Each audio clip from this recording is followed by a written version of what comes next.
and I have to repress a certain urge in the Oxford tradition, in making an introduction, to emphasize the most bizarre part of a biography of the individual participants, to throw them slightly off stride and to catch them slightly off guard. I was warned, however, by the organizers of the conference that this conference is controversial enough without the academic organizers trying to create mischief in the panel itself. And so I will merely paraphrase a couple of prominent facts about each of the contributors. Our first speaker is Isabella Guinor, who is a fellow of the Truman Research Institute at the Hebrew University. Her publications include the Soviet military threat in the 1967 war and an article, How and Why the USSR Instigated the War. Isabella.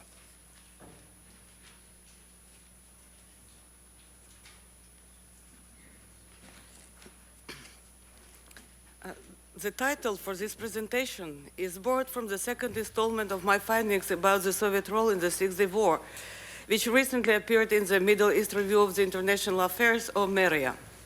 In a previous paper, I presented evidence that the USSR actually set in motion a major military intervention in favor of the Arab side, a naval landing on Israeli shores with aerial support, which was aborted within a few dozen miles of the target. The time allotted for today's presentation will allow me only to mention some new supporting evidence of this military role and to address the central issue of the Soviet warning to Egypt, which triggered the escalation that culminated in the war. Of course, the two aspects are closely interconnected. In the Russian official military history of Soviet involvement in local conflicts, the Six-Day War is listed as direct participation, but this is also described as limited to arms supplies and military training by Soviet and other communist bloc military advisors. The Russian popular press likewise speaks of direct Soviet participation in this as in all the Arab-Israeli wars, and points also to the deterrent effect of the Soviet naval presence towards the USA as well as Israel. But this last May, in the unlikely forum of the Belarusian Defense Ministry newspaper, there appeared the first explicit confirmation that integral Soviet ground units, as distinct from individual advisors, took an active part in the war. Viktor Stepanovich Shevchenko was in 1967 the commanding officer of Marine artillery outfit armed with multiple and mobile Katyusha rocket launchers. He now related how his battery was crossing the Suez Canal when it was attacked by Israeli aircraft, losing 17 men killed and others injured, including himself. I was naturally intrigued by this momentous corroboration of my thesis that the USSR not only prepared, but implemented an intervention, which in turn attests to Moscow's prior planning of the conflict. As Viktor Stepanovich said, this was an unknown war for the general public and still is unknown to its full extent.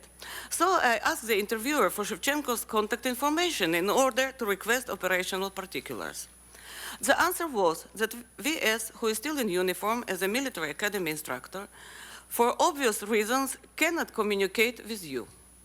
At least in Minsk, the 37-year cover-up, which was the focus of my latest paper, continues. But it continues in Moscow too. And for that precise reason, I must say that the Soviet motivation for unleashing the crisis is the trickiest aspect for research. Despite cliches about newly opened Soviet archives, the most relevant documentation is still inaccessible. I was told privately by a former Soviet middle-rank official that as long as the Israeli-Arab conflict is unresolved, the documents will remain in the operational file that is classified. But even when and if such papers are released, they are most likely to be inconclusive and even largely unreliable. This is illustrated by the ample room for opposing views on the significance of Brezhnev's speech to the Central Committee on June 20, 1967, which itself was never published and has come to light only recently via Polish and East German versions. Where operational instructions are concerned, numerous participants refer to orders for activation of crucial stages that were only transmitted orally down the chain of command. It is entirely possible that few corresponding documents ever existed. Moreover, such documentation that does exist may have been designed to conceal or distort the facts rather than record them. This created a basic problem in conventional histories of Soviet action in the Middle East. They had to be largely extrapolated from supposed policy principles that were in turn deduced from official declaratory statement, that is, from the top down. I have preferred to collect as much evidence as possible about actual operations on the ground, and then to reconstruct the real policy from the bottom up. For this purpose, I have been compiling eyewitness accounts like this striking example I just cited. These have revealed an astonishing number of facts which were previously unknown, not least because the relevant Israeli and American documents, while perhaps more reliable than the Soviet ones, are hardly more accessible. Much of the new evidence is emerging as a result of the demand by Soviet veterans like Shevchenko for recognition as participants in a full-fledged, though undeclared foreign war. While this material must therefore be handled with due caution to discount for self-glorification, apologetics, and other pitfalls, there is a sufficient mutual corroboration from unrelated sources to piece together a credible and consistent picture. According to conventional chronology, the escalation leading to the war was started by the Soviet disinformation about concentration of Israeli troops on the Syrian border, which was fed to Egypt in mid-May. I chose this unspecific term not only because Brezhnev did so, but because while most of the evidence tends to date the warning on May 12th or 13th, one of the first Israeli writers on the war, Moshe Gilboa, quotes testimonies in the Cairo trials a year later that already on May 10th, Nasser, quote, was convinced of the supposed Israeli build-up by incontrovertible proof, unquote, which was shown to him by the Soviets. This included reports and even photographs which must have taken some time and deliberate effort to obtain and or falsify. And this is only the most specific of many indications to the same effect. This mounting evidence further undermines the already dubious notion that the USSR merely blundered into the war by miscalculation or even by chance. This is probably why the cover-up is especially pronounced on the issue of the Soviet warning. Consider the recent reiteration by former Central Committee official Karen Brutens of a claim made a decade ago by Georgy Kornienko. Both of them asserted that the disinformation about Israeli troop concentration was a slip of the tongue by Deputy Foreign Minister Vladimir Semyonov. The editors at Meria censored my original description of this contention as egregious. But could such party insiders really believe that a ranking apparatchik like Semyonov, quote, could not control himself? Vladimir Semyonovich Semyonov started his diplomatic career in 1939 in what is known as Stalin's draft, new cadres recruited to replace those who perished in the Great Terror. By 1953, he was Soviet High Commissioner in East Germany, and then for 22 years, Deputy Foreign Minister. This tenure included, after the disastrous results of his supposed blooper, an assignment of supreme trust as head of the Soviet delegation to the START talks. He was also reconfirmed as a candidate member of the Central Committee in successive party congresses from 1956 until retiring from the nomenclatura in 1986. In the Soviet system, such positions were not attained, let alone held, for so long by anyone prone to such lapses. To suggest that Semyonov just couldn't resist blabbing to the Egyptians about the yet unconfirmed intelligence simply stretches the imagination. On the contrary, such a trusted cadre would have been an obvious choice for deliberate implementation of party policy, in this case, a Politburo resolution to transmit the imputation about Israel's aggressive intent to Egypt and Syria, a resolution which, as now we know on Brezhnev authority, was indeed adopted. More interesting than this patently incredible claim is the question why such old-timers as Brutens and Kornienko should persist in purveying it, even in this ostensibly post-Soviet era. Brutens was an official of the International Department of the Central Committee responsible for relations with the Third World countries. He was evidently so well versed in the policy-making process on this specific issue that he was drafted to co-author Brezhnev's speech. Koronienko was, like Semyonov before him, a deputy foreign minister. Why then would they try to shift attention and blame from the collective political strategic decision to some individuals' indiscretion? Brutens and Koronienko, like others who still hew to the same line, no longer need to invent explanations for personal gain or in defense of their own careers. Nevertheless, they, who know exactly the operating procedures of the Soviet hierarchy, continue to disseminate their own deliberate disinformation.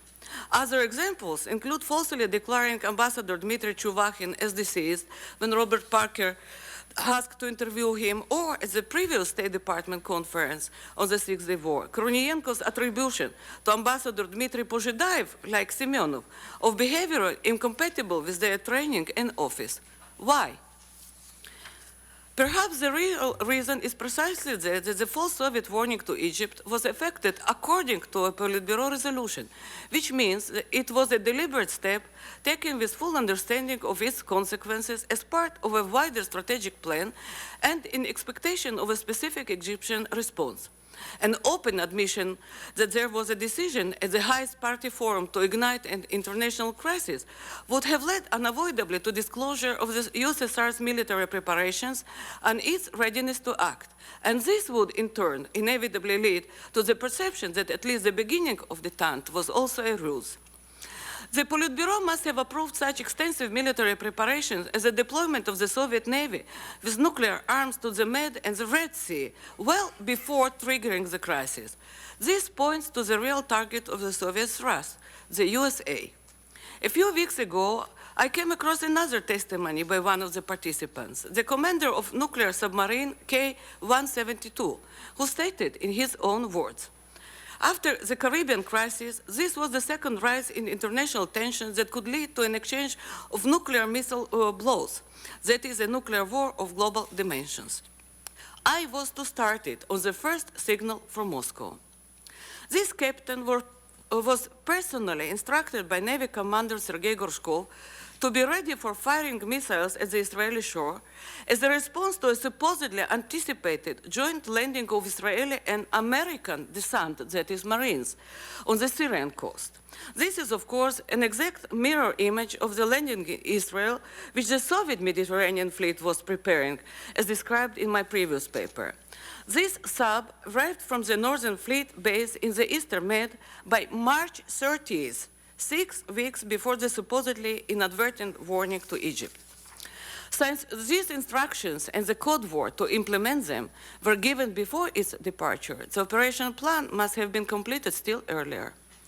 The wealth of such detail that is now emerging about the Soviet military preparations suggests that they and their real goal are at least one central reason for the continuing cover-up. Parenthetically, let me note that this cover-up was assisted, unintentionally or otherwise, by the Western parties to the conflict. Take the U.S. Liberty incident, which was discussed in the previous panel. Survivors, such as Jim and S, have testified that their main mission was tracking Soviet communications, and some were indeed intercepted just before the ship was attacked.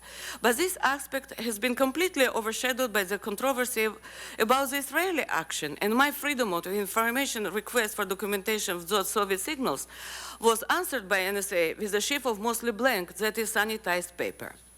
Both Professor Quandt and Ambassador Parker have cited a post-war CIA report based on disclosures of a medium-level Soviet official, noting that it could be considered as evidence only if the source were identified or his version were supported, as now I believe it has been.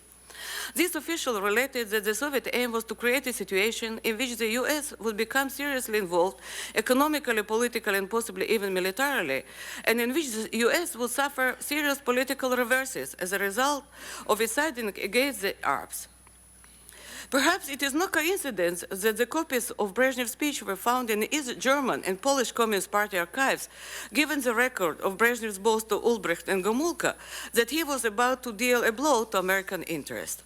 This was before he fired the first overt diplomatic shot of the campaign at Karlove Vary on April 24th by demanding the removal of the Sixth Fleet from the Mediterranean. In this context, I can only mention briefly the ideological urge to provide a dramatic achievement for the 50th anniversary of the revolution. Another little noticed factor in Soviet motivation was Israel's attainment of nuclear capability. The Soviets' political and military miscalculation was not in that a war resulted, but in the way it developed.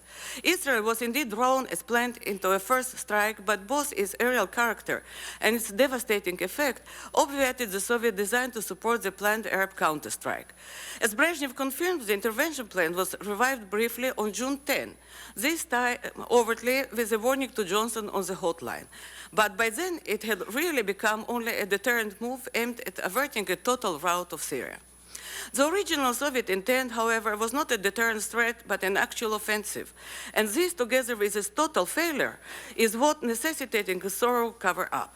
The limits of disclosure, the guidelines for the future party doctrine were adopted by the Politburo, and by June 13th, their main features were circulated by the Soviet foreign minister to ambassadors in several people's democracies for verbal transmission to the heads of state. Brezhnev's speech a week later developed the key topics in detail, but his offhand confirmation that there was a Politburo decision now outweighs them all. I am told that some American scholars, perhaps including the Ambassador Park in a few minutes, tend to dismiss my finding as a Soviet school conspiracy theory, and I know that over here, ineptitude theories are the default option. But after many years of debate, with the American-trained other half of my family team, it dawned upon us that perhaps the Soviet role in the Six-Day War is the prime example of the two theories' convergence, an inept conspiracy. Thank you.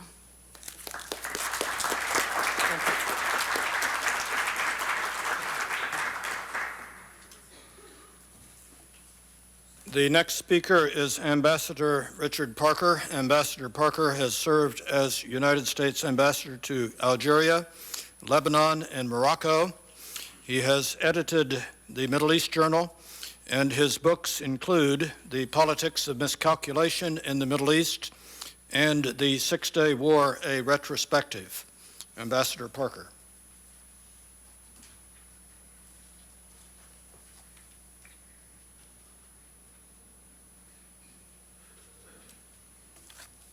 Thank you, Roger. Ladies and gentlemen, I have a couple of public service announcements to make.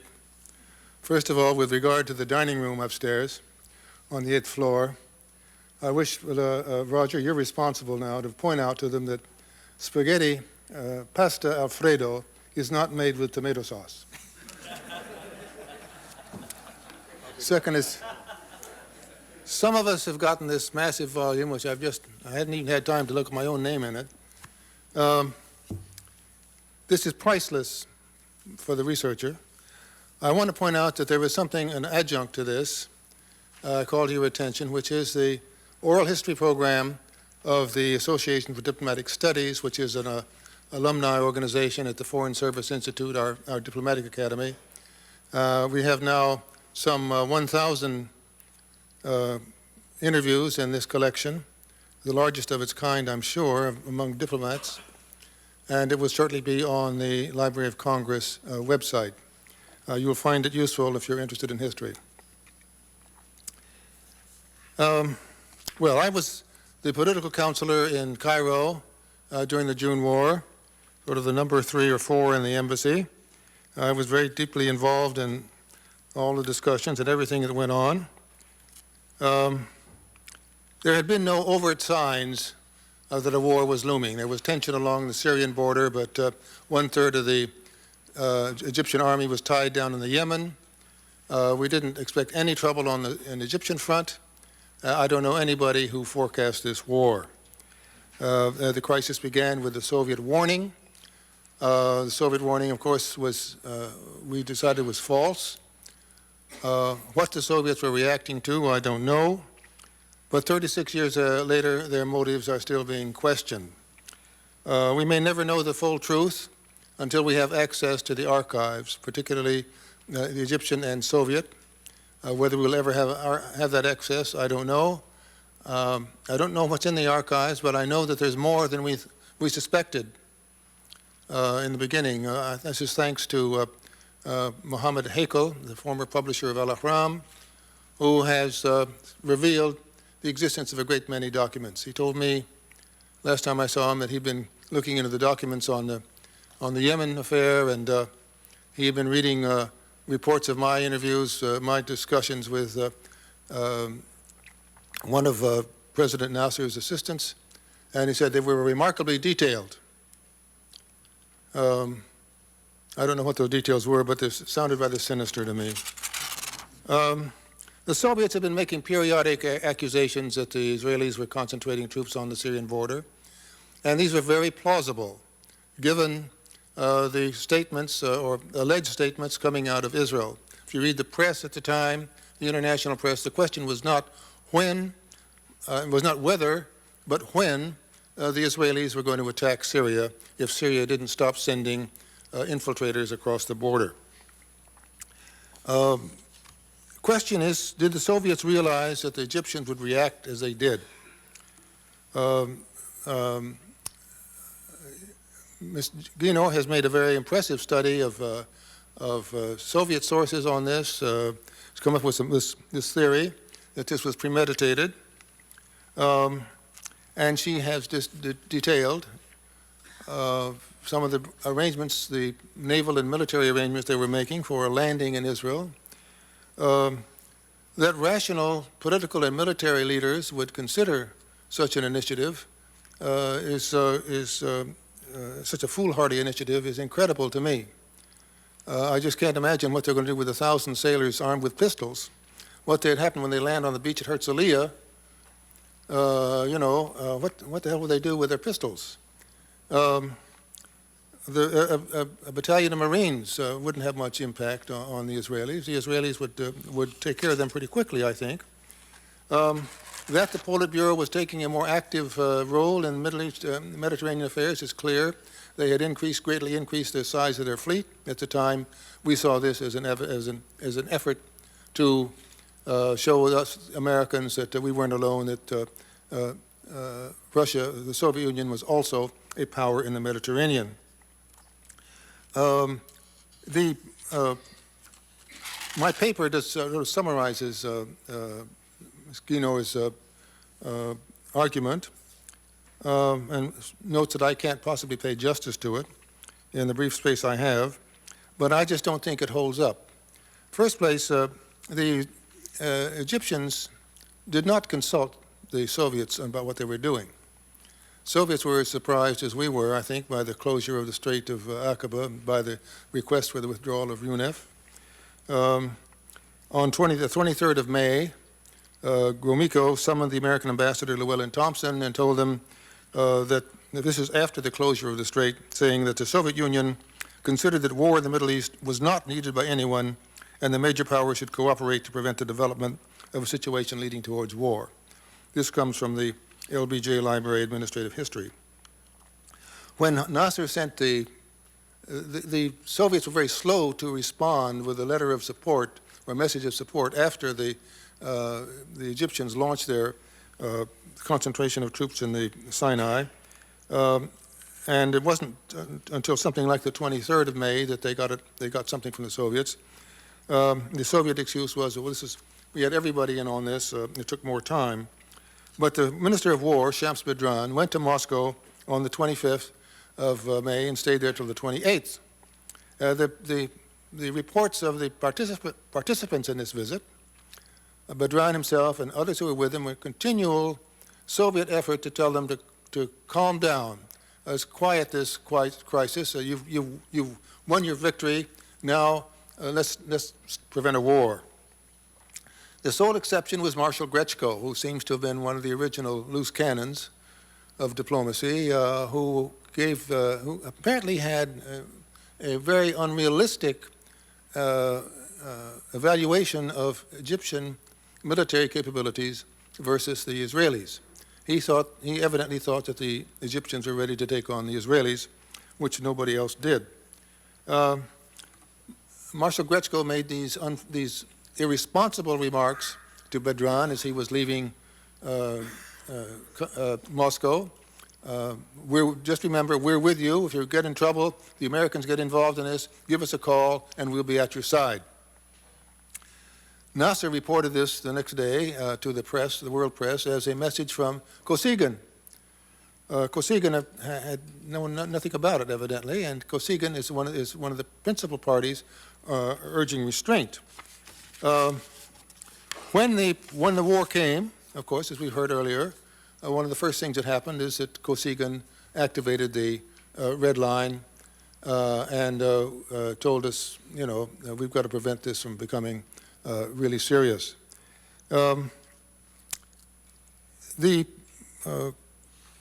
There's no question that this warning was given to the Egyptians from Moscow.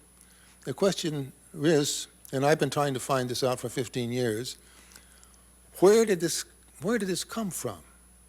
In the first place, the report. The world is full of intelligence reports that are not untrue, but that have some element of truth in them. It came from somewhere. Somebody heard something. The theory of General Murtagi, the commander of the ground forces in Sinai, in his book, General Murtagi narrates the facts, is that it was the Soviet military attaché in Beirut, which means to me he's one of these people hanging out at the St. George Hotel, which was the center for press. I don't know if there are any journalists still here, but every journalist I know, whenever I go to a foreign city with him, always goes to the bar. That's where you get your information. And the bar of the St. George was a notorious source for rumors of this sort. And the world is full of intelligence fabricators, of which the Lebanese may not hold the record, but certainly they're among the world's leaders in this respect. And I can see, I can very readily imagine somehow this being fed into the Soviet military intelligence apparatus and coming out as a fact. We have seen in our own case very recently, very painfully, just how irresponsible our own leaders can be in the use of and in their miscomprehension of intelligence. I don't think we can expect the Soviets to have been any more careful than we were. I can very readily see this thing becoming an established fact. Everybody believes it. It's in support of our policy. Let's push it. But there's some funny things happening about the way this was delivered. It's delivered 3 times on the same day, the 13th of May. Once it's delivered to Sadat in Moscow. He's passing through on the way home from Pyongyang. This seems to have been simply a sort of a casual wayside conversation, not really intended to be a deliberate warning. The second, was a reported visit to the Director of General Intelligence, Salah Nasser, in Cairo, by a man called Sergei, who was the KGB man, who went to him and told him about this troop concentration. The thing is that there's no Sergei in the diplomatic list. He had the rank of counselor. I've talked to General Vadim Kirpichenko, who was subsequently the KGB station chief in Cairo, and he said he has talked to his colleagues who were there at the time, and there was no Sergei, and this meeting never took place. I have it factually in all the details in Haeckel's El-Infijar, the explosion, but I don't know what to believe. Something funny about that. What's really funny is the real warning which was given to Ahmed Hassan al-Fiqi, who was the deputy foreign minister by the Soviet ambassador, Dmitry Podgyedayev. And this is very uncharacteristic of him and of the Soviets in general. He went to the foreign ministry and he wanted to see the chef de cabinet of the minister who was absent. And the Egyptians decided it was more fitting for him to see al-Fiqi, who was quite senior. And he came, and I've talked to al-Fiqi about this. He's given me the details. It's all in my book on the politics of miscalculation in the Middle East, which I recommend to all of you. He comes in and he gives a detailed report about numbers of units and so forth and where they are and they're going to attack. And there's no record of this in the archives of the Soviet Foreign Ministry. The Soviets say the first meeting is recorded between Podjadaev and the Egyptians is on the 16th of May. Well, until we see what Fiki reported to the presidency, we'll never know. What to make of all of this? As I say, if Kirpichenko was right, there's been a stunning misunderstanding on someone's part. But I just reread my book, The Six-Day War, a retrospective, and I'm very struck by the discussion in Chapter 1 about how divided the Soviets were at this point. I think somebody in the Soviet leadership wanted to cause trouble, but I think wiser heads prevailed. Whatever their original intentions of some people may have been, I do not think that the Soviets as a whole were embarked on a plot to destroy Israel. Thank you. Thank you, sir.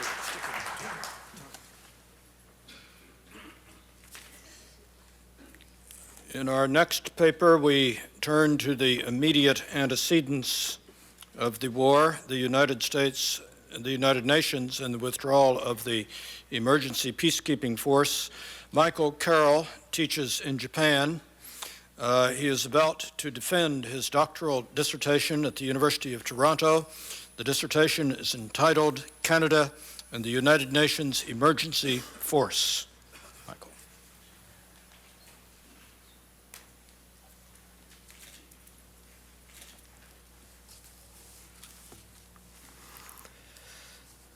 The withdrawal of the United Nations Emergency Force in June 1967 raised many questions about the efficacy and usefulness of peacekeeping as a means of international dispute management.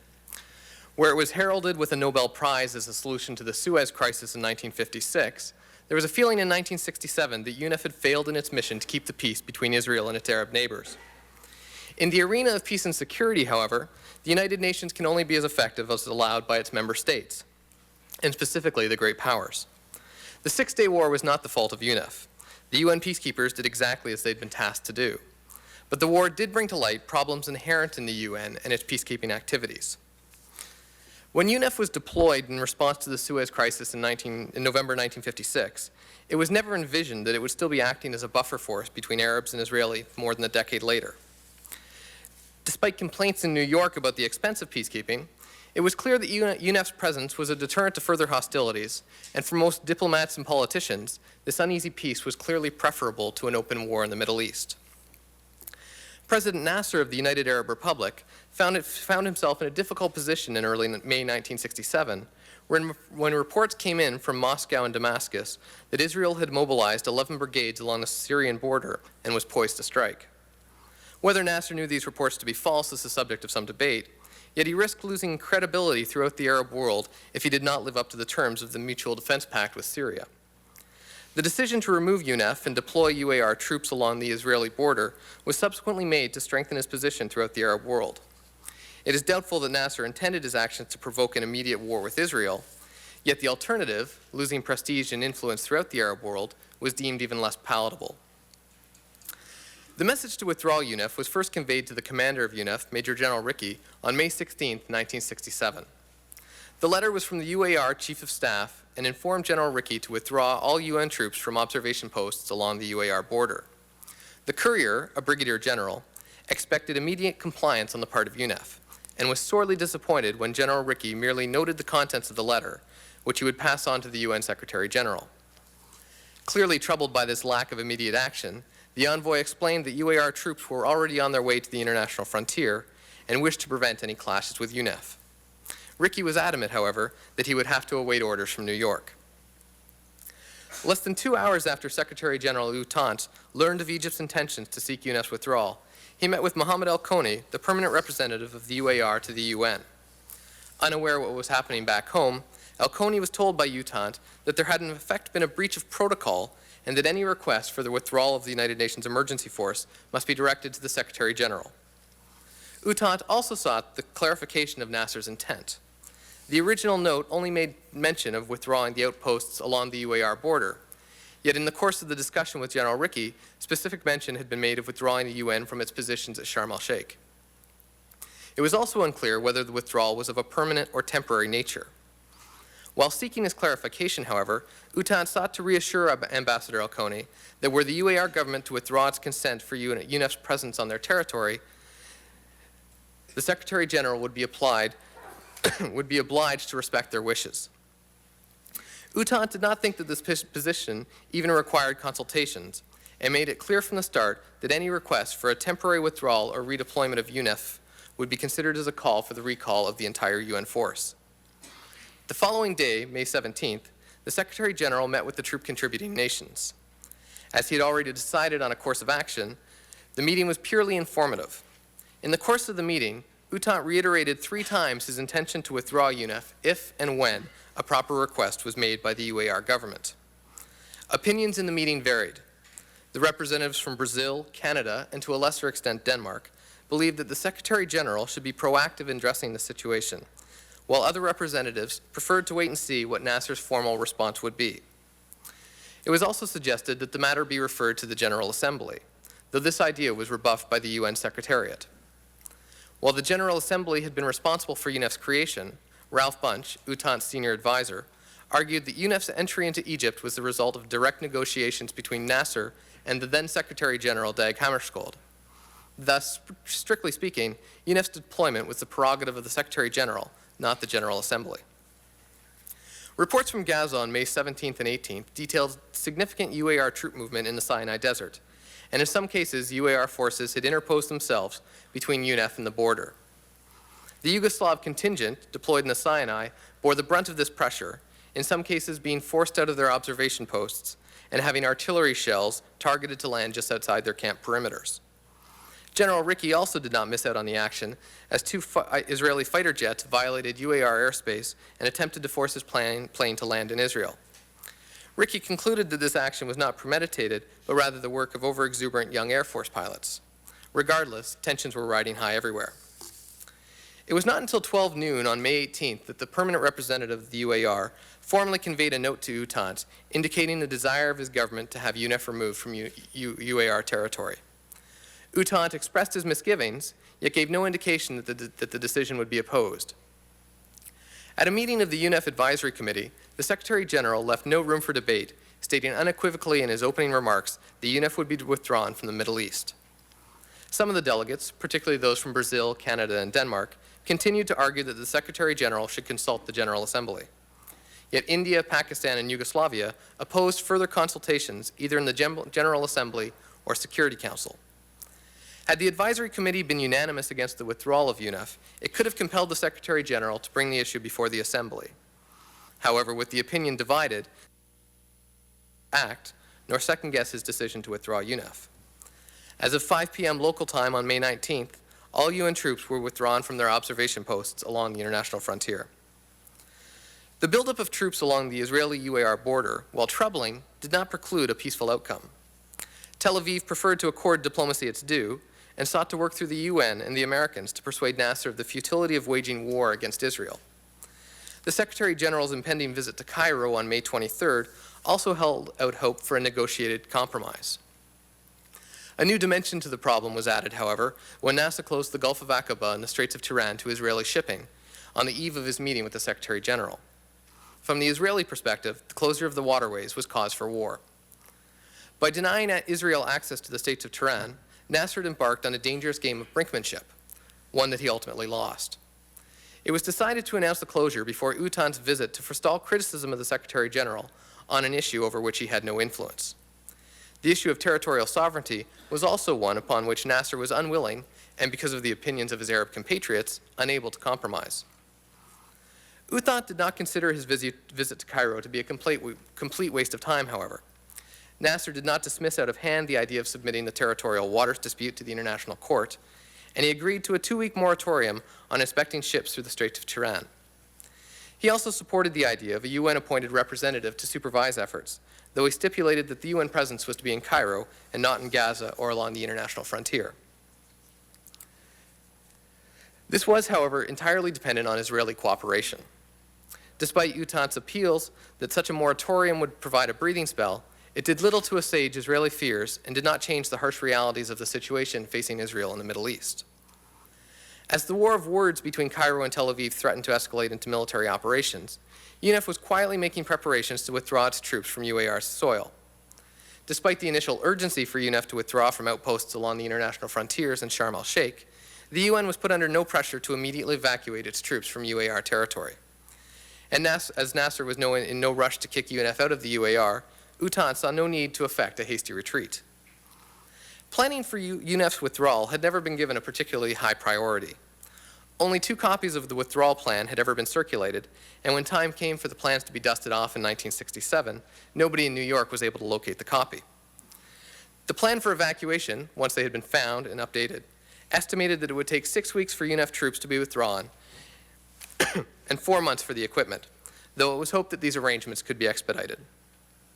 There was, however, a feeling among diplomats and officials at the UN that as long as UNF remained in the Middle East, there was possibility that the force could be used in some capacity to help keep the peace. Various contingencies had been taken into consideration, and arrangements were made for the Swedish and Brazilian contingents to depart on June 5th, with the Indians, Yugoslavs, and Norwegians to follow on June 19th and 20th.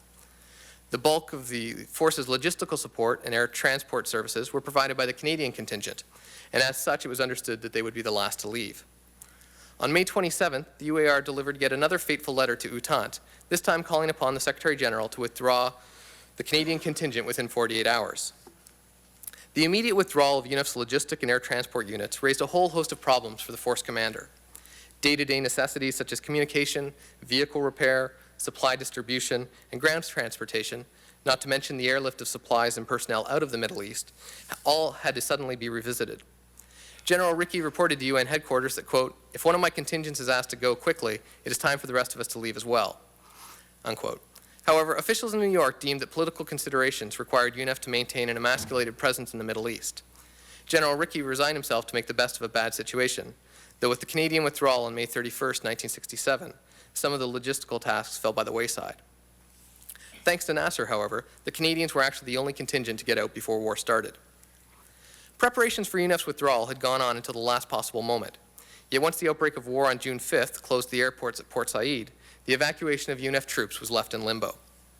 The absence of leadership from New York to resolve the situation forced officials in Stockholm to step in and make arrangements for the immediate evacuation of their troops in Port Said by ship. The Swedish government also made arrangements to have the remainder of their troops at UNF's base camp to be evacuated from the Israeli port of Ashdod. With continued silence from New York, General Rickey took the initiative and received permission for all remaining UNF troops to be extracted through Israel as well. The majority of troops were withdrawn within a week, and the force commander and his remaining staff officers departed on June 17, 1967. When the dust from the Six-Day War settled, the cost for UNF had been dear. 15 peacekeepers were dead, and another 17 lay injured. Criticism of Utante's handling of the 1967 crisis and the decision to withdraw UNF came quickly and from all directions. Though on both legal and practical grounds, there were perhaps few alternatives to withdrawal. From its inception, UNF was designed as a consensual activity involving both the host nation and troop contributors.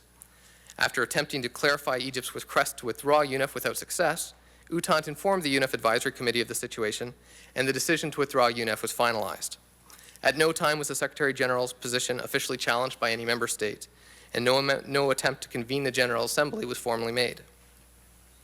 Had UNF been deployed on both sides of the Egyptian-Israeli border, consent by both nations would have been necessary for withdrawal. However, such was not the case. Furthermore, as only a lightly armed force, UNF's authority was more moral than physical. It was entirely unfeasible for UNF to defend itself against the advance of a determined military. Utante's hand was also forced by the fact that Yugoslavia and India were prepared to accede to the UAR demand to withdraw their contingents from UNF, regardless of the Secretary General's decision. Taking a very formal and rigid approach to the issue, Utante could not get beyond the issue of host nation consent. However, legal arguments aside, there was still a feeling that the UN had somehow failed in its duty to maintain the peace. The fact that Utante waited 8 days before a meeting with President Nasser on such an obviously important issue was a great source of concern for many people. The Secretary General's all-or-nothing approach to the deployment of UNF also came under the microscope and has been cited as a major factor that propelled the Middle East to war in 1967. While it is true that a redeployment of UNF might have helped preserve the peace in the Middle East in the short term, it would have done nothing to solve the underlying problems in the Arab-Israeli dispute. Ultimately, the Six-Day War was a failure of peacemaking, not of peacekeeping. The absence of war is not necessarily peace. It merely creates the conditions in which peace can be fostered. UNEF's presence in the Middle East provided such an environment for peace to be established, yet the absence of hostility removed the impetus for the parties involved to reach a meaningful settlement. If the United Nations and its members were not willing to stand on guard for peace indefinitely, they should have been actively planning for the eventual withdrawal of UNEF from the Middle East. Peacekeeping activities, or peacemaking activities, should have been part and parcel of UNEF's original mandate. As it was, this first peacekeeping effort taught a lesson that continues today to be a challenge. The parties in conflict need to ceaselessly strive for peace, and the UN needs to have structures in place to aid with these efforts. Otherwise, the job of peacekeepers is little more than a temporary, albeit worthy, distraction.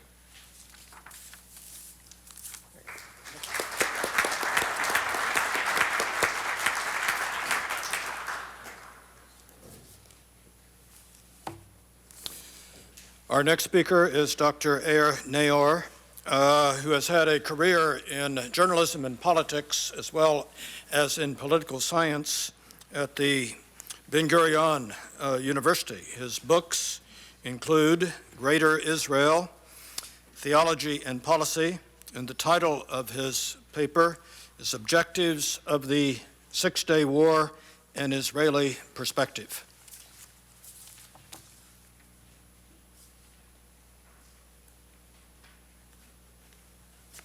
Thank you. I prepared a 40 pages long article. Since it's impossible to read something like that within the framework of 15 minutes, let me tell you something about the history of this article.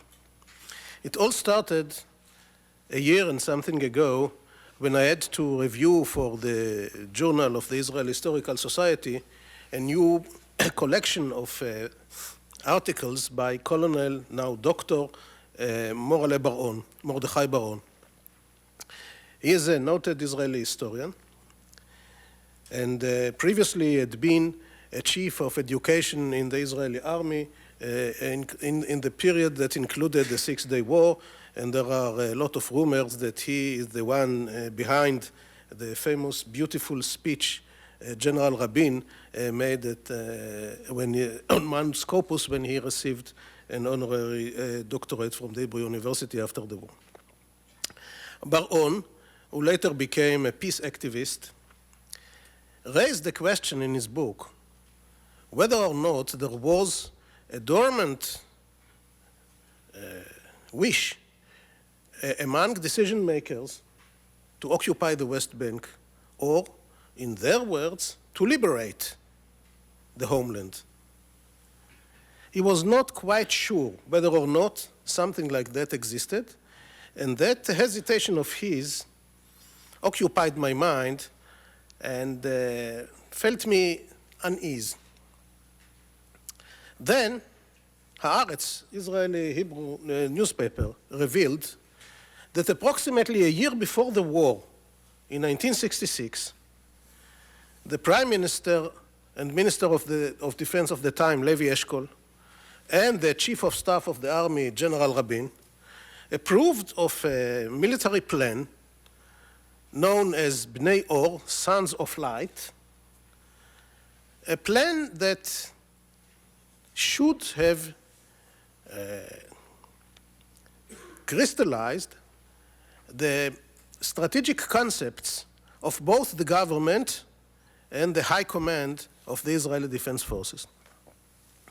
According to that plan, Israel could carry out its national mission, quote unquote, within the boundaries of the 1949 armistice lines, with minor modifications needed for defense, only for defense, and modification that should be negotiated within the framework of peacemaking with the neighbors.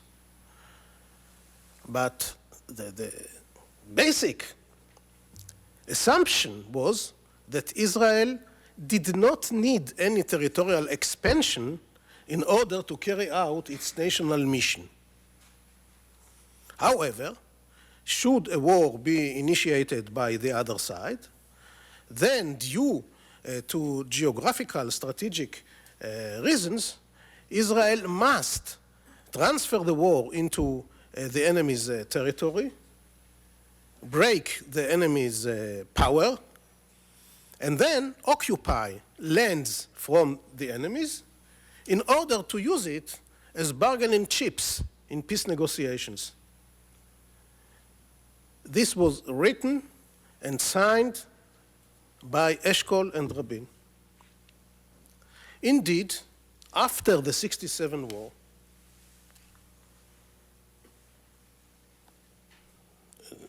8 or 9 days after the war, the cabinet approved a peace plan according to which Israel was ready to return to the international borders with Egypt and Syria, but nothing was said about something like that in relation with Jordan, from which we took the West Bank.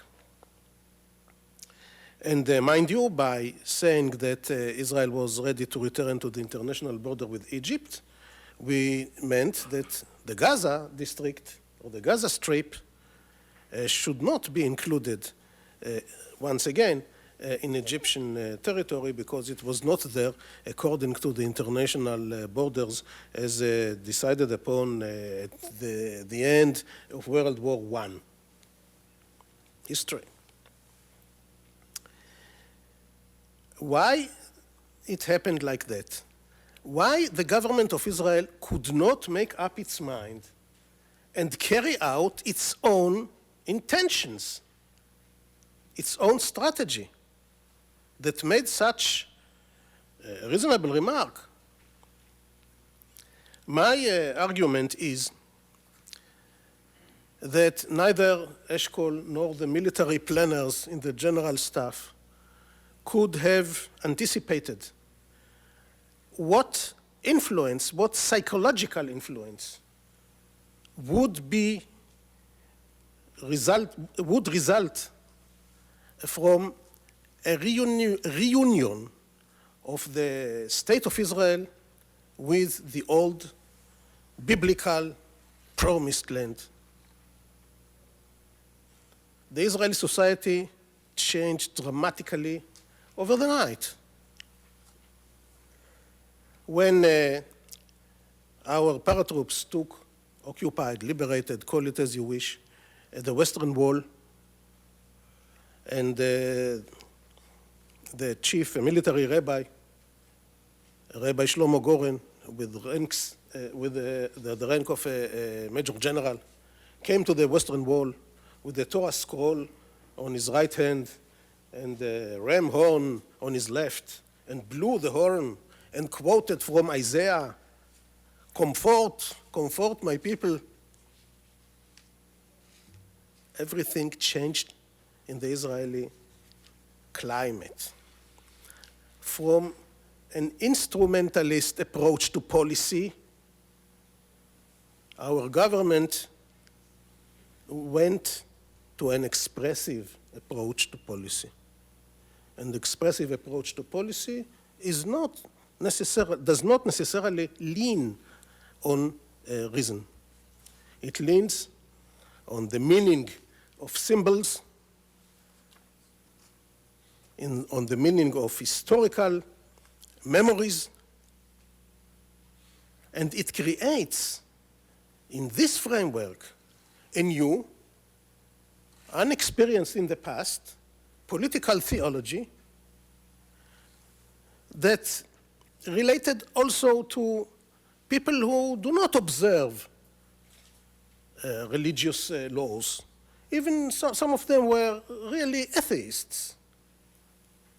But they developed a political theology in order to justify, to legitimize the continuation of what they called liberation, other people may call occupation, of the land of the Bible, the land of the prophets, the promised land. Since then, everything's changed, both in Israel and elsewhere. I've seen minutes of a meeting chaired by Levi Eshkol, Prime Minister Levi Eshkol, in the middle of the war, a political meeting of the Labour Party leadership with the participation of Golda Meir, who soon would succeed him as Prime Minister upon his death. And she said, later she was known as a sworn hawk, she said that she had no reservation to allow Israelis to settle down in the old city of Jerusalem, provided that they would be notified that in case of a political settlement, they would have to leave. Golda Meir. Moshe Dayan, Defense Minister Moshe Dayan, a day before the occupation of the West Bank or the liberation of the West Bank, said to one of the high commanders of the IDF of the time, General Uzi Narkis, "Who needs that Vatican?" And when he said it, he stood on Mount Scopus, the Hebrew University site, and pointed at Al-Aqsa Mosque. "Who needs that Vatican?" he said. But immediately after our soldiers came to so-called that Vatican, he said, "We have liberated the holiest places of the Jewish people. We have returned to them in order not to evacuate them anymore." This is what happened. A change from instrumentalist approach to policy making to a belief in symbols and adopting an expressive approach to policy and to the shaping of the future on the past. From a perspective of 37 years, we can say that such a long time, maybe not long at all, just 37 years have passed and the victors have lost. Or perhaps we may paraphrase a very famous line of President Andrew Jackson, "To the victor belongs all the risks." Thank you.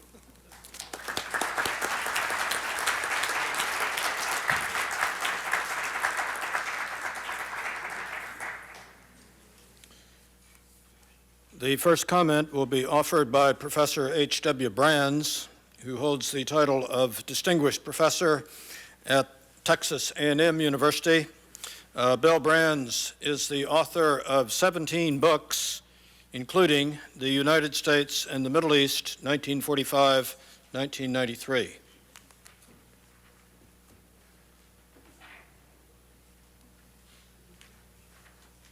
Thank you, Roger, and thank you to the panelists for some very stimulating papers. I hope you all get a chance to read the papers in their entirety. There's a lot more in there than the panelists were able to deliver this afternoon. I don't consider myself by any means to be an expert on the Middle East or an expert on the Six-Day War, and so I really don't intend to wade into some of the detailed controversies that have been described either this afternoon or for that matter this morning. Instead, I'd like to offer some reflections on what the papers this afternoon reveal about the nature of the international sphere, the international relations as it related to the Middle East. I'll consider these under four headings. The first having to do with alliance politics. It was crucial in the development of the Six-Day War and of the events surrounding it that each of the two sides in the Middle Eastern aspect of the war had a superpower patron. And as we've seen in three of the papers this afternoon, the desires, the interests, the influence of the United States on Israel, of the Soviet Union on Egypt, had an important role in the way things turned out. it's easy to think of, and in fact it's probably traditional or common to think of alliance politics as there being a major patron and then a client. But what we discover in the case of the Middle East certainly, and I think this applies to many other aspects of alliances, is at a particular moment it's not always clear which part of the dog is wagging which part. The United States found itself in a position where, at least at the beginning of the crisis, it certainly didn't want Israel to go to war. But it got to a point where it felt that it could only with great difficulty, and perhaps only with great political cost, rein Israel in. I think it's less, and because we have much more documentation on the American-Israeli side than on the Soviet-Egyptian side, I think it's easy enough to demonstrate that. And certainly the volume in the Fruce series that we've got this afternoon will make that clear, certainly clearer than it's been. But I think this question of who is influencing whom is absolutely critical in an understanding of how things developed. Because, well, I suppose as a hypothetical question it would be interesting to ask, how would things have developed in the absence of a Cold War? Or to put it another way, suppose the 1967 war had occurred in 1997. Would it have unfolded in the same way that it did? So these are counterfactual questions, and counterfactualism is good up to a point. But I think it is helpful in examining what the influences were. And it's important in considering the nature of alliances to consider how the interests of, let's say, a superpower like the United States, there might be certain interests of the United States at the superpower level. The United States interests vis-a-vis the Soviet Union, United States interests vis-a-vis Israel and the Middle East. It's often a common shorthand to talk about American interests at any given moment, as if we could figure out what American interests are, we would know what American policy ought to be. But I think the Six-Day War demonstrates that there are interests and interests. And the United States could have certain interests with respect to the Soviet Union and certain interests with respect to Israel and Egypt and the Middle East. At times, these interests might come into conflict, and the critical question is how much of one set of interests do you trade off to preserve other interests? Which brings me to the second area that I want to comment on, and that is all of these papers, as well as the comments this morning, I think, reflect on the question of, or the nature of, decision-making. Who makes decisions at critical moments? It's convenient shorthand. We've seen it this morning, we see it this afternoon, we see it all the time, to speak of the United States doing something at this particular time, Israel doing something, the Soviet Union, Egypt doing something. But I think one of the things that these papers make clear, as well as the papers in the comments this morning, is it's really important to tease out who you're talking about, which interests, which agency, which department, which individuals you're talking about when you say the United States wanted to do this or that. In the case of American policy, the president might want one thing. The rest of the White House, generically described, might look for something else. The Department of State might have other interests. Congress certainly has its own interests. The American public might come in somewhere else. It's very easy, I think, to assess what these different interests are and how they play out in the context of American politics, because so much of this is open. But I think, as Dr. Knorr papers demonstrated, it's equally important to figure out, and Ambassador Parker as well, to try to figure out what was going on, for example, in the Soviet Union. If it's one thing to say the Soviet Union attempted to do this, well, do you mean Kosygin? Do you mean Brezhnev? Do you mean the Politburo? Whom exactly do you mean? In the last paper by Dr. Knorr, the question of what did Israel want to accomplish during the Six-Day War with the occupation of the West Bank, for example? Well, it depends on which group in Israel you're talking about. And a war might begin with certain groups predominant and their interests motivating things. But as the crisis develops, as the war develops, it may well happen that other groups manage to come to the political fore so that their interests drive things. And this gets to a question that arose, I think, in a very acute form this morning, this whole business of responsibility for actions. if there's a certain branch of, let's say, the Israeli government or the Israeli military establishment that knows something, and that information doesn't get to other branches of the military, then how do you assess responsibility for some action that is generally undertaken in the name of Israel? The same thing can be asked of the United States. It really, I think, gets to the question of, let's say in the case of the Liberty, responsibility versus culpability. I suppose in a general sense, the government of Israel was responsible for what happened to the Liberty, but can we say that it was culpable if there, for example, is a breakdown in the chain of command? I think this is important to keep in mind. The third area that I want to examine is one that was raised by Michael Carroll in his very interesting paper, and I'm really going to focus just on the very last thing that he said about the difference between peacekeeping and peacemaking. And I think this gets to perhaps one's interpretation of maybe human nature, maybe just the nature of international affairs. Michael Carroll suggested that in certain instances, peacekeeping can get in the way of peacemaking. And I think it's probably fair to say that most people believe that peacemaking is better than peacekeeping, that we would like to see a peace that would maybe sustain itself. Well, if you believe that, I think it says something about your view of human nature.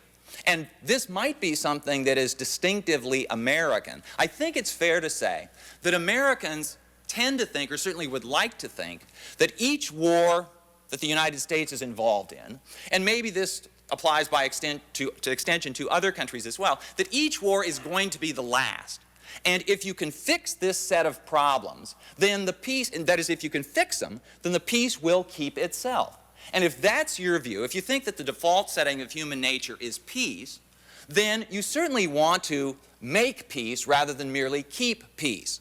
On the other hand, if you believe that humans are bound for some sort of mischief, and that it might be that war, or at least some kind of conflict, is the default setting of human nature or international relations, then you might be quite happy with peacekeeping.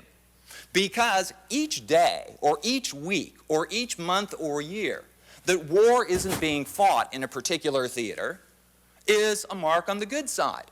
It's a period when people aren't dying, when cities aren't being destroyed, when people can get about their, well, these semi-ordinary lives. And I suppose that it really depends on your view of human nature whether you will be content with peacekeeping. You know, if you're a hardcore conservative, in a very philosophical sense, and you think that, you know, the life here is nasty, brutish, and short, then if you can keep the peace in some place, if you can keep the peace, let's say, to use another example, on the Korean Peninsula for 50 years.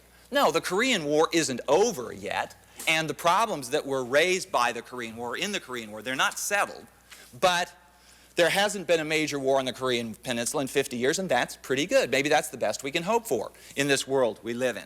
The last area I want to talk about is the nature of historical evidence. One of the things that we've seen this afternoon, this morning as well, is that it's hard sometimes to reconcile the documentary record of history with the memories that people have of history. And this is certainly the case when there are survivors of incidents, when people who were involved in the affairs are still around. There is definitely something to be said for historical memory. There is definitely something to be said for the archival record. There are all sorts of things that can cause the one to contradict the other. It can be simply misinformation. It can be false memory. It can be, I was particularly struck by Dr. Ganor's the merge theory she proposed of conspiratorial ineptitude. I thought that was very nice because you can say that people could falsify the record, they could inadvertently misremember things, or there might be simply a case of one person remembers it one way, another person remembers it another way. There's also the question of, do you examine the historical record from the top down or from the bottom up? Do you go, as the historical staff of the State Department, do you start with the White House and work your way down? If you do, that implicitly gives priority to what the White House, what the President was thinking. On the other hand, you can go out and interview people who were soldiers in the field, survivors and so on, and you'll get their point of view. It's entirely possible that these two will contradict each other. Well, what do you do when that happens? Whose view takes precedence? I'll just end by saying that various people have described history as argument without end. On the evidence of what we've seen so far today, it looks like history is alive and well, at least in this room and on this subject, and I suppose that's a very good thing. Thank you.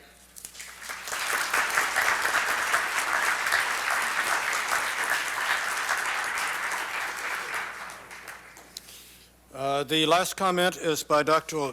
Michael Oren, who has already been introduced in the previous section. I will only add that Dr. Oren perhaps is going through a period of what John Foster Dulles referred to as agonizing reappraisal, whether or not he has to rewrite his book in view of the American documents now released. Michael.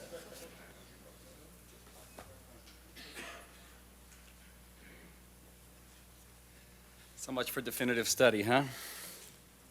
The June 1967 war emerged out of a context of conflict in the Middle East. It was a highly volatile and unpredictable and multi-layered context. Underlying this context was the fundamental level of the Arab-Israeli conflict, a particularly intractable and flammable dispute. But there was also a regional sphere, no less influential, of inter-Arab rivalries, the political and military struggles between Arab conservative leaders, Arab radical leaders, the Jordanians and the Saudis, versus the Iraqis, the Syrians, and the Egyptians. And finally, and perhaps most challengingly for us, for researchers to reconstruct, there is the international sphere. And this encompasses many actors.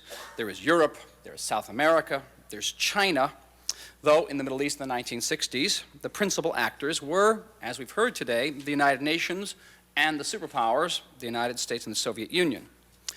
The UN, then as now, was deeply seized of Middle Eastern issues, both in the Security Council and in the General Assembly, and as on the ground, as we've heard in the thoughtful piece by Michael Carroll, in the form of UN peacekeepers, UNEF, United Nations Emergency Force, stationed as buffers between Egypt and Israel.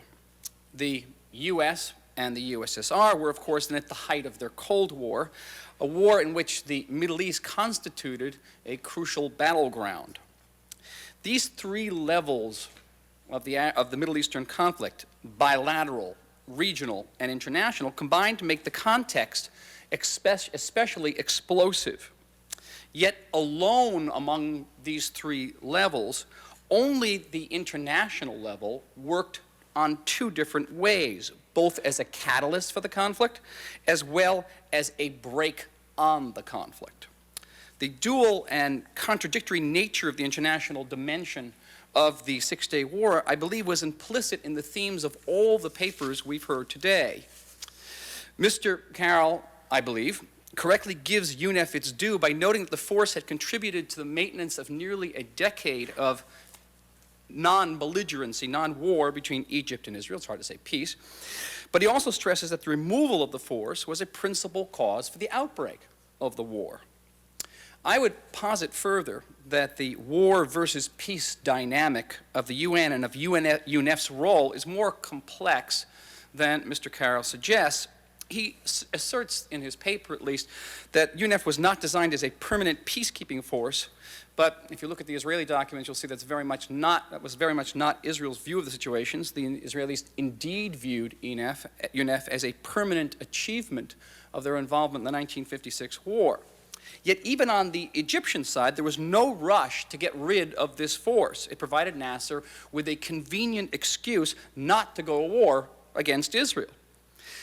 Egyptian support for UNEF, however, was gradually eroded by inter-Arab strife, particularly those hurtful remarks by King Hussein of Jordan to the effect that Nasser was sort of quote-unquote hiding behind the skirts of UNEF, very mortifying. And in the political, it was a result of the deep, bitter political struggle between Nasser and the de facto chief of the Egyptian armed forces, Field Marshal Hakim Amr. Both these issues must be explored more deeply to fully understand UNEF's role in the outbreak of this war. There's also a major personal dimension here. And we're talking here about the personality of one man in particular, the Secretary General, U Thant, a peculiar individual, according to all accounts about him. He apparently delayed his trip to Cairo due to an inauspicious horoscope. And a man with strong ideas about the relationships between East and West, between the West and the developing world, and with an abiding and deep admiration for Gamal Abdel Nasser.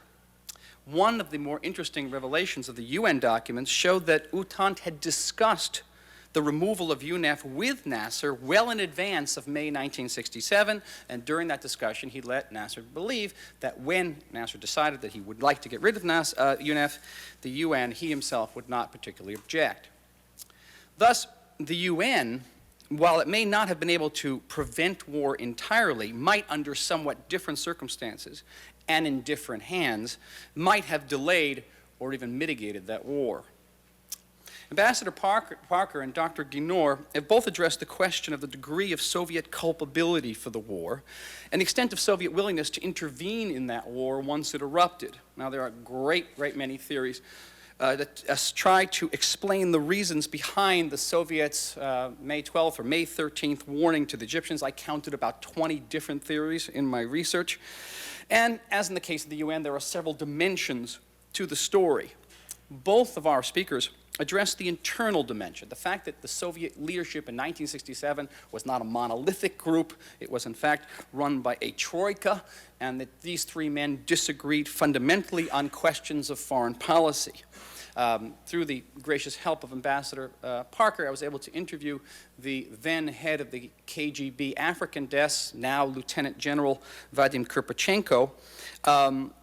And I asked him many questions about Soviet policy and the way it unfolded in the war. One of the major issues I asked him about was why, if the Soviets had learned virtually hours after the destruction of the Egyptian Air Force that the Air Force was in fact gone, that Israel was going to win the war, why did the Soviet leadership then wait 4 days before demanding an unconditional ceasefire in the Security Council, which would have stopped the war right then and irrevocably changed the future map of the Middle East? The Soviets instead waited from Monday till Thursday. General Kirpichenko leaned back in his chair and he laughed exuberantly and says, "You don't understand. We could only get these three men into this room one time a week, and that was on Thursdays." There's also an international dimension of the Cold War, in particular the impact of the war in Vietnam on the Middle East crisis, which wasn't touched on so much today. I found it curious that really none of the lectures examined the impact of Vietnam on the Soviet policymaking, and several of the Soviet sources that I consulted clearly indicated that the Soviets were deeply concerned about the impact of U.S. bombing on North Vietnam, and there were elements in the Soviet leadership who were eager to try to divert America's attention away from Hanoi and onto some other flashpoint in the world. Another aspect not touched on here, and I may be going out on a limb when I suggest this, and that is that the Soviets may not have known that their warning to the Egyptians was really all that false, and perhaps they merely underestimated its impact. Israeli records show that the Israeli cabinet, in fact, decided on May 5th to launch an extensive retaliation raid against Syria. There was a big debate in Israeli leadership between Rabin, who wanted a big retaliation, and Eshkol, who wanted a small retaliation. Lieutenant General Kirpichenko was very adamant in trying to convince me that the Soviets had well-placed sources in the Israeli leadership, and it's of course not inconceivable that the Soviets had learned about some measure of this decision, and they knew that Israel was planning something against Syria, perhaps not a full war. It is not then unreasonable, I believe, that the Soviets would pass on this information in an attempt to wake up the Egyptians, to stir them, and in the process, they, to use a current British term, they sexed up the report. And this sexing up the report had a conclusion that they did not anticipate. Finally, there remains what I regard, I think, one of the most poignant questions regarding the Soviet role in the Six-Day War. Perhaps it'll be addressed by subsequent speakers. Were the Soviets really the big losers in 1967, or were perhaps they the winners of the war? Yes, it's true they lost about $2 billion in military equipment on the battlefield, but they also turned around and sold many times more that to their Arab allies in the Middle East. They also gained a blue water port in the Mediterranean, thus realizing an ancient Russian ambition. These questions, together with a disagreement between Ambassador Parker and Dr. Ginor over the degree to which the Soviets intended to intervene in the war, will have to certainly weigh to the classification of a great many more diplomatic documents, both in Cairo and in Moscow. A final point about the paper of Dr. Noor, which I must confess I don't quite see how it fits into the context of international involvement here, but the question of the impact of this dichotomy between the Israeli desire to reunite with the ancient Jewish homeland, to annex the West Bank, both before the war, and it's an issue that begins in the 1948 war, well in advance of 1967, and Israel's strategic interests vis-a-vis those territories, is one that intrigued me also during my research. I had talked as well to General Bar-On, but I also, by contrast, had an interview with Rechavam Ze'evi, who, like Mordechai Bar-On, was a general at the time in 1967, though later on did not become a peace activist, became one of the leaders of the Israeli radical right. And I put the question straightforward to him. I asked him, to what degree did your desire to regain the West Bank, to conquer the West Bank, did that influence your policy making, your decisions as a general in the field? And he was a senior operations officer at the time. And he said to me, sort of straightforwardly, he said, it didn't affect us at all. Yes, we had that desire. Yes, I desperately wanted to reunite with these territories. But it did not affect our actual decision-making on the ground. Clearly, the conflict, the contrast between Israel's desire to be not just an Israeli state, but a Jewish state, which is one of the big outcomes of the Six-Day War. Israel became far more of a Jewish state than an Israeli state. Is one that does not end in 67. It continues, as we heard from David Satterfield this morning, Ambassador Vesma, it continues to this day. And it is none that involves not just Israeli decision-making, but also Palestinian decision-making, as it did in the summer of 1967, and I think you alluded this into your paper, Dr. Noor. The Israeli government canvassed the opinion of about 80 Palestinian notables on the West Bank about the possibility of setting up a Palestinian autonomous entity in the West Bank, leading potentially to an independent Palestinian state. And the response of the Palestinian notables at the time, they're available on the web, was that yes, they'd like to have an autonomous entity. Yes, they'd like to someday be independent, but the political atmosphere in the Middle East at the time did not facilitate such an aspect. They felt that they could not sign an agreement with Israel and survive. Thank you.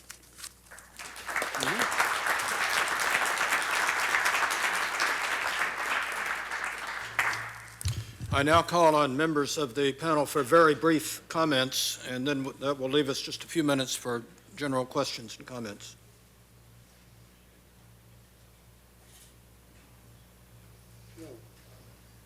On the UNEF, Could you speak, please, into the microphone, Dick?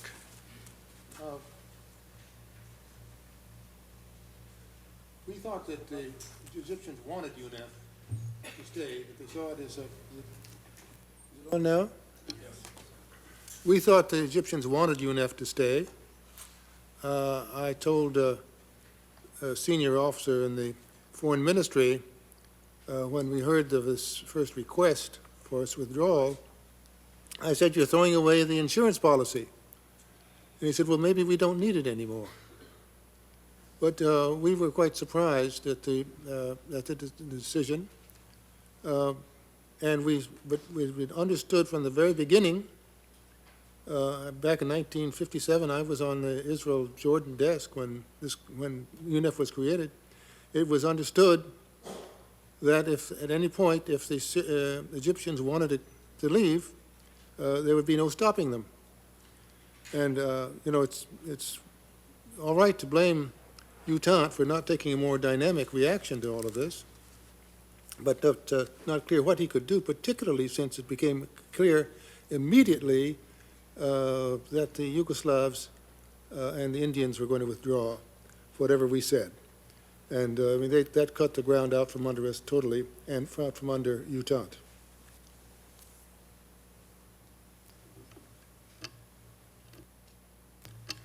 This leaves us with all of about 5 minutes for questions and comments from the participants in the conference and the general audience.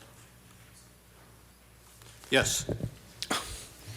Thank you. Question for the organizers first. Do you think this panel and conference is really balanced by not having any Egyptian or Syrian or Russian representative to present their perspective on the 1967 war and have been asked to contribute, whether from the academic side or from the government side? On the other thing,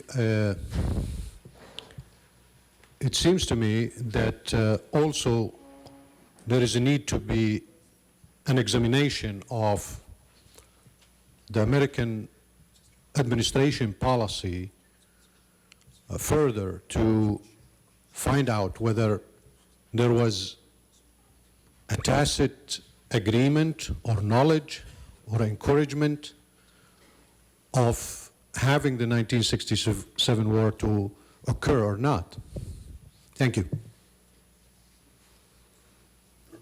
I understand that the answer to the first point is that the papers offered at this conference are being presented by those who actually offered papers. Certainly was in a preoccupation of the organizers to try to find a balance.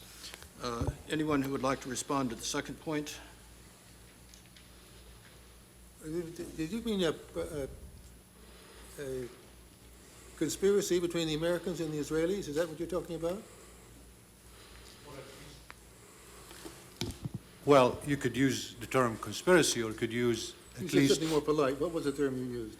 well, I would use that probably divert the attention from being preoccupied with the Vietnam War, with other, after other places in the world, trying to encourage more influence of elements in the region to stop future Soviet expansion, stopping Arab nationalism of Nasser and other things. All I can say is absolutely not, from my perspective. The next question on this side of the room. Thank you. Could you please introduce yourself? And My name is Bruce Forrest. I'm just a Washington lawyer. I was wondering whether Egypt understood the nature of Eisenhower's representations or guarantees after the 1956 war regarding the Straits of Tiran, and whether there was some misunderstanding on Egypt's part regarding the American view. That's an idea that was brought up by Tahsin Bashir in the conference we held in 1992 on the subject, and also appears in Haeckel's book, Al-Infijar. How they could have forgotten it, I don't know. Dr. Mahmoud Fawzi, who was then the Minister of State for Foreign Affairs, certainly knew about it. It had been public at the time.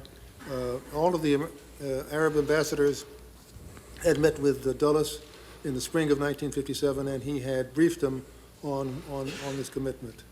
The nature of that commitment is something that I think is still debatable as between the Israelis and the Americans. The Israelis feel we didn't honor the commitment.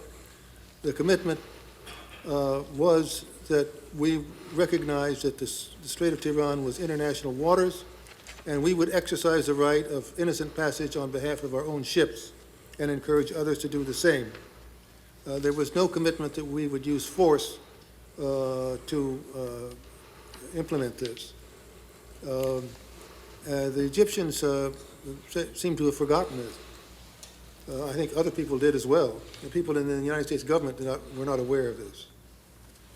But it's a very interesting and complicated subject. the question. Al Milliken, affiliated with Washington Independent Writers. Were any of you convinced by testimonies of supernatural power displayed, occurrences that could not be explained in human or natural terms, but became real to those who witnessed or experienced firsthand what people only may explain by the hand of God or the work of the devil?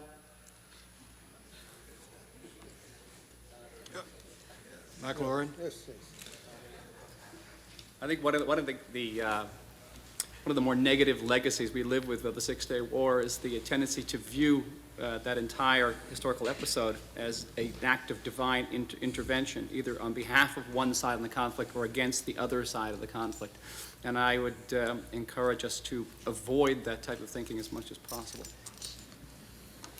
I'm afraid this has to be our last question. My name is Nayyar Zaidi. I'm the Washington Bureau Chief of Daily Jang, which is the largest newspaper in Pakistan. This question perhaps can be answered best by Ambassador Parker or whoever knows it.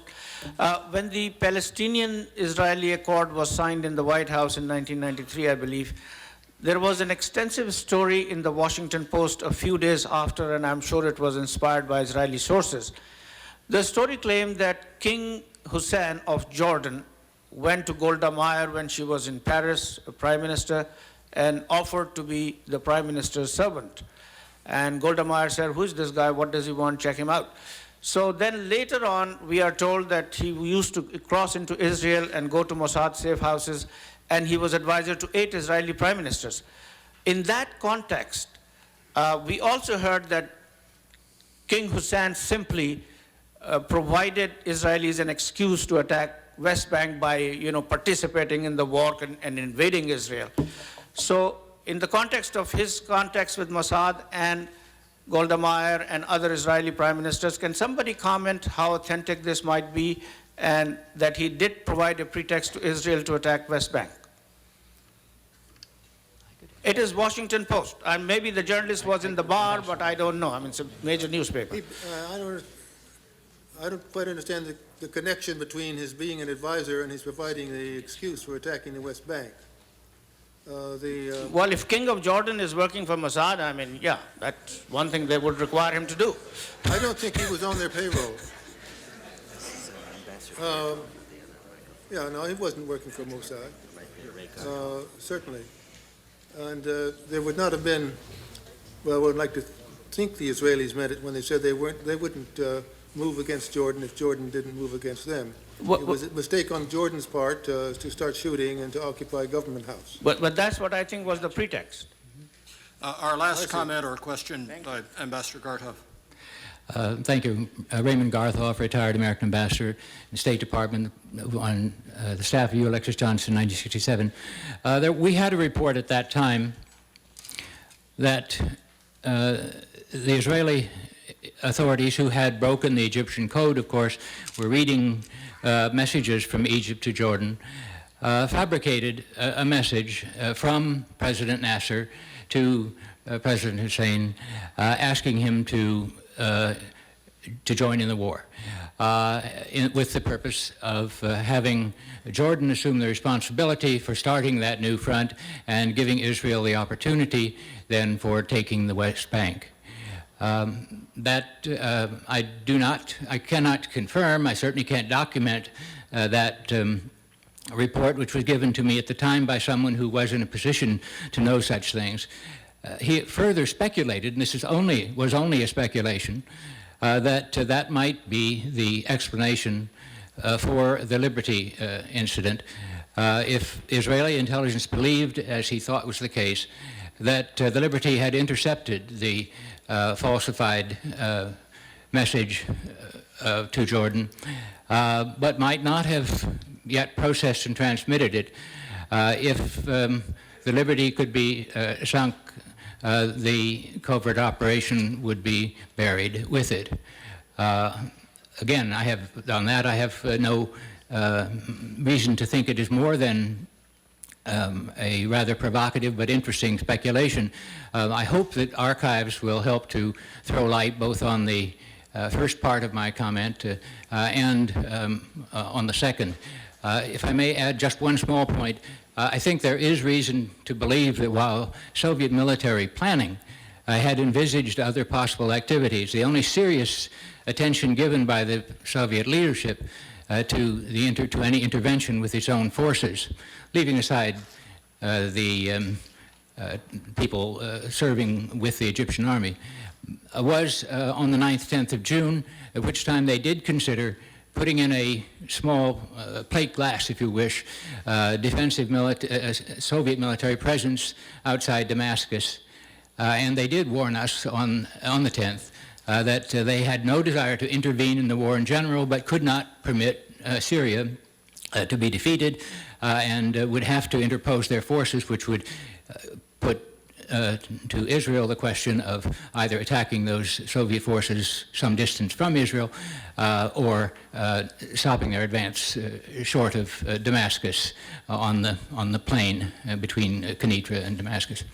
Thank you. Thank you, Ambassador Gartoff. This brings our session to a close. We will now take a 15-minute break. There are refreshments available in the delegates' lounge. Please join me in thanking our panelists for a very stimulating session. Thank you. Worked out very well.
Well, you've been watching this day-long forum on the 1967 Arab-Israeli War. This is a short break in the proceedings, underway this afternoon, being hosted by the State Department, by the way. One more panel remains. When they return, they'll talk about the war and how the Johnson administration handled the conflict. Our live coverage expected to resume shortly. In the meantime, here's some more schedule information regarding the Iowa caucuses that are coming up.